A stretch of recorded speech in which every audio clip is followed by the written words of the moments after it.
Thank you, Mr. Chairman.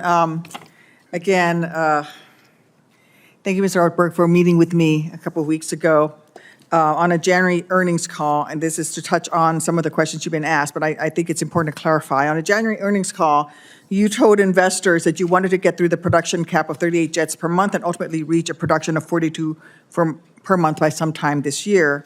When I asked you about this, and as I've listened to you answer some of my colleagues here this morning, I am encouraged when you told me that this was not an expectation that you were setting for Wall Street, and that your priority was to ensure production quality, not a particular increase in the production rate. Can you assure this committee that you have not set a 737 MAX production goal for this year, and that neither Boeing's directors nor its other senior management are under pressure to reach a particular production rate by the end of this year?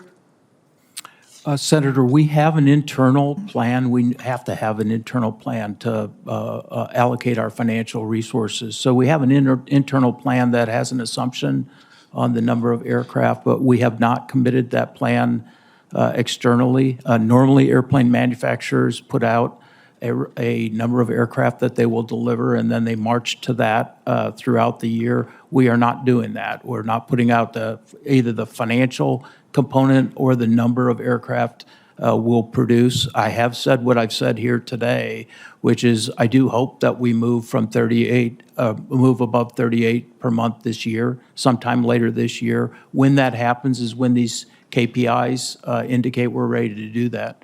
And obviously, we have to have the FAA oversight, and the FAA essentially makes a decision as to whether they approve our ability to move beyond that rate. In light of that internal plan, can you assure this committee that neither you yourself nor any other board member or senior manager at Boeing has a financial incentive tied to an increase in production rate? We have, Senator, we have a incentive plan that's based on the overall performance of the company. If we produce higher airplanes, that will result in higher performance. So it's indirectly, but we don't have a specific number tied to that, and nor have I communicated a specific number to the employees in the company. So the employees are not marching to a particular airplane production rate. But if the production rate increases, there is financial incentives for yourself and other board members and senior managers. Our annual incentive plan has sales, profit, the normal financial measures, and obviously the more airplanes we deliver, the higher those numbers would be. Okay, I want to go to the delegation of inspection authority, a discussion that has already happened today. In October, the DOT's Inspector General found FAA's oversight of Boeing production was not effective. The FAA's oversight was so bad that the IG issued 6 separate recommendations to the FAA to fix its process. There were many terrible findings in the report, but one of the most shocking was that shortly before the door plug blowout, individuals within the FAA wanted to delegate airplane airworthiness inspection authority back to Boeing. Even worse, these individuals at FAA wanted to do this without any criteria by which to assess whether Boeing could be trusted to properly carry out these inspections. It isn't just unacceptable, it's a total dereliction of duty on the part of the FAA. Prior to the 737 MAX crashes and production problems with the 787, FAA allowed Boeing to self-inspect their aircraft to ensure they conform to the FAA-approved type design.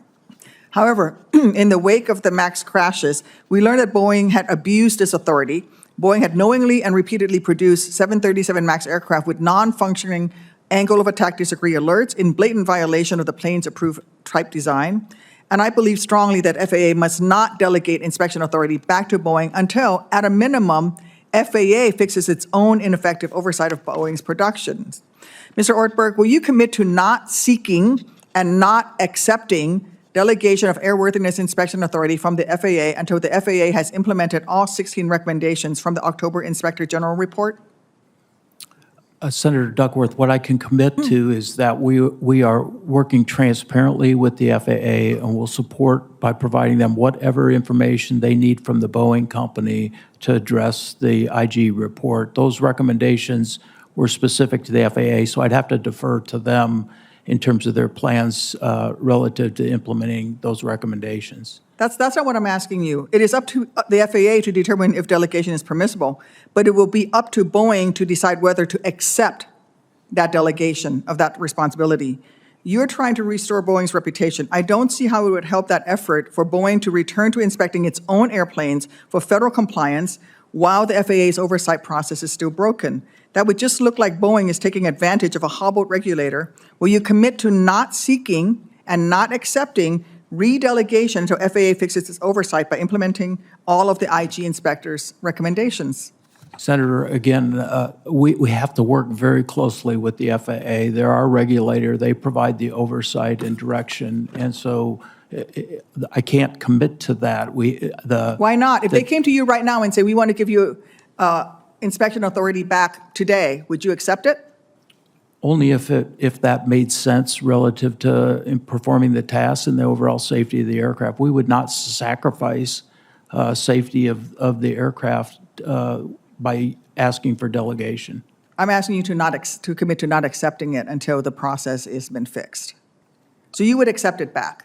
Senator, delegation is a very important part of our business process and how we interact with the FAA. So we have to continue to go forward with delegation. We are committed to make improvements where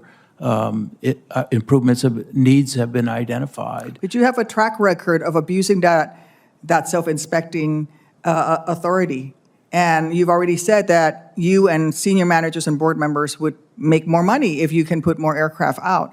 I think that it is not appropriate this time for you to accept that delegation of authority should it be offered to you by the FAA before the FAA has met all 16 of the IG's recommendations on how to fix the inspection system.